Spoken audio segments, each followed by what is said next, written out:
Welcome to this video. Today, we'll show you how to build an MCP server that enables an AI agent to trigger an integration flow through an LLM.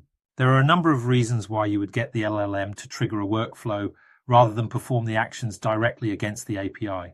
Firstly, from a data privacy perspective, sensitive information such as employee names and email addresses never pass through the LLM directly as the workflow handles that data internally. Secondly, there is also a token efficiency benefit.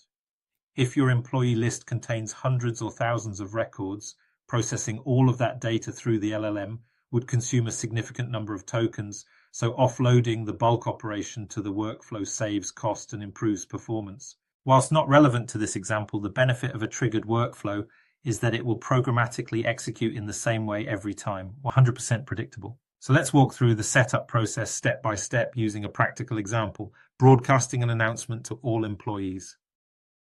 First, let's start to build the integration workflow. Log into the Cyclr platform and create a new integration workflow template. Name it Message to All Employees. The workflow begins with an MCP request trigger. This is the entry point through which an LLM passes structured data to the workflow via the MCP server in order to trigger it. In the setup, define the input field with a name and description, in this case announcement, and set the format type to text. This tells the workflow what kind of data to expect from the AI agent. Next, drag and drop the Your SaaS native connector onto the canvas. Since it's already installed and authorized in the Cyclr platform, you can immediately select the appropriate method, in this case list employees, to retrieve all employee records from your application. Once the employee data is loaded, add the Gmail connector and select the send email method. Using Cyclr's intuitive mapping interface, map the message text from the MCP request step and the recipient email addresses from the employee list directly into the Gmail fields. The entire mapping process is form-based with no programming required.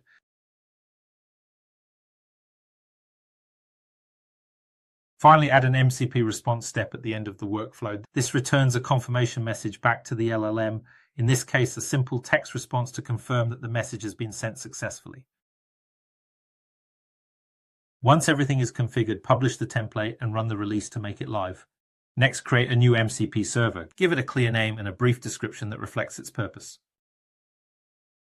Under the configuration settings, add the workflow you just built. This registers the workflow as a callable tool, meaning the LLM can invoke it directly through the MCP connection. Next, allow the customer to enable the MCP server via the embedded MCP marketplace. With Cyclr's customer-facing embedded MCP marketplace, you can surface all of your configured MCP servers to your end users in a polished, branded interface with no additional development required.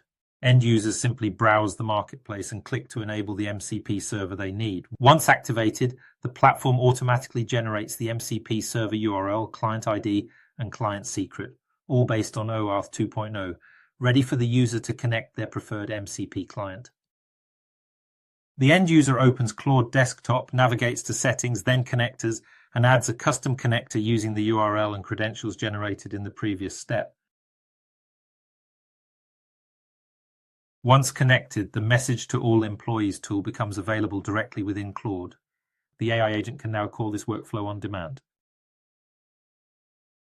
Let's run a quick test. Open a new chat in Claude Desktop, provide some basic details about your announcement, and ask Claude to help you draft an email.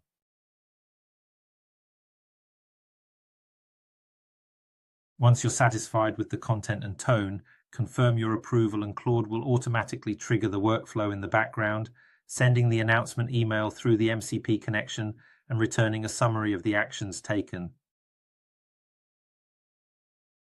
Behind the scenes, the workflow executes in the Cyclr platform.